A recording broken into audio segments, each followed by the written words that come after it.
नमस्कार। आज पढ़ते हैं गुड़ और चीनी कविता काका हाथरसी द्वारा रचित एक हास्य कविता। उसको पहले एक बार पढ़ के पूरा उसका आनंद लेते हैं। गुड़ और चीनी। चीनी हमले से हुई मिस चीनी बदनाम, गुड़ की इज्जत बढ़ गई और बढ़ गए दाम। और बढ़ गए दाम, गुलगुले तब बन पाए, ₹1.25 का 1 किलो गुड़ लेकर आए। कह काका बीबी से बोला बूंदू भिश्ती, गजब हो गया बेगम गुड़ से चीनी सस्ती।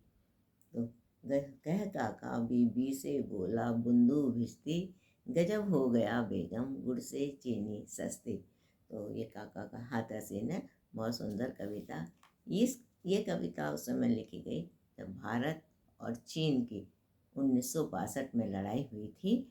तो लड़ाई के बाद क्या हुआ था, लड़ाई हुई तो यहाँ पर देखो काका हाथरसी ने मिस चीनी बदनाम, चीनी को एक स्त्रीलिंग के रूप में प्रस्तुत कर दिया कि उस लड़ाई से सन 1962 की लड़ाई के बाद जो चीनी हमला हुआ था, चीन ने भारत पे जो हमला किया था, उससे मिस चीनी बदनाम हो गई कि चीनी जो थी वो बदनाम हो गई। क्यों? क्योंकि गुड़ की तो इज्जत बढ़ गई, गुड़ हो गया महंगा और चीनी हो गई सस्ती।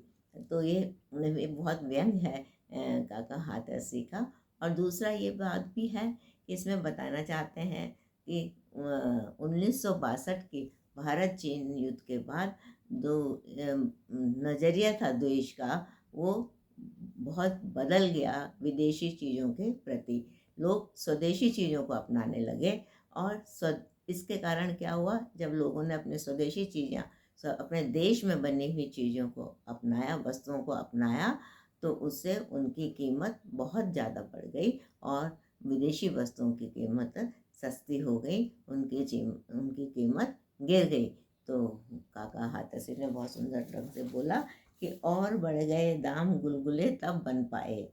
अब दाम बढ़ गए, बहुत मुश्किल से ₹1.25 में 1 किलो गुड़ मिल रहा है। उस समय ₹1.25 की बहुत वैल्यू थी, बहुत वैल्यू थी।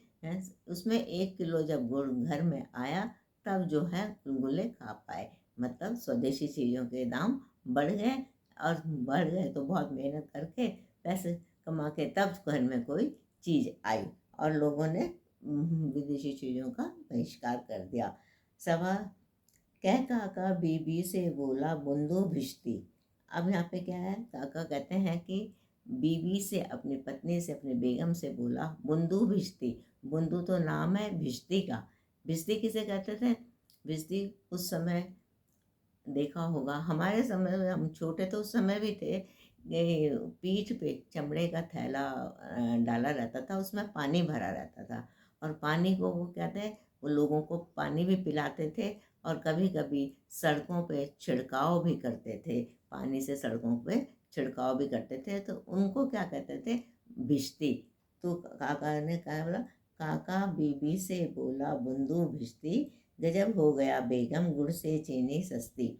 बहुत आश्चर्य हुआ बूंदू भिश्ती को ये देखकर कि गुड़ से चीनी सस्ती, कि गुड़ की कीमत इतनी बढ़ गई और चीनी सस्ती हो गई। गुड़ से चीनी सस्ती, हमारी स्वदेशी चीज़ों का जो है वो की कीमत बढ़ने लग गई और विदेशी चीज़ों का बहिष्कार होने के कारण उनकी कीमत घट गई। अब ऐसे भी बोलते हैं कि चीनी, अभी भी बोलते हैं कि चीनी माल तो सस्ता होता है, तो सस्ता होता है तो ऐसे ही टिकाऊ भी रहता है, टिकता ही नहीं है, 4 दिन चल के खराब हो जाता है, हैं। तो इसलिए काका का हाथरसी ने बहुत सुंदर शब्दों में इसकी अभिव्यक्ति की है। और इसका वैसे मूल संदेश इस कविता का ये है कि स्वदेशी अपनाओ और विदेशी वस्तुओं का बहिष्कार करो। तो इस आज के लिए इतना ही। यदि आपको ये वीडियो अच्छा लगे तो लाइक और सब्सक्राइब करना और कमेंट्स देना। नमस्कार।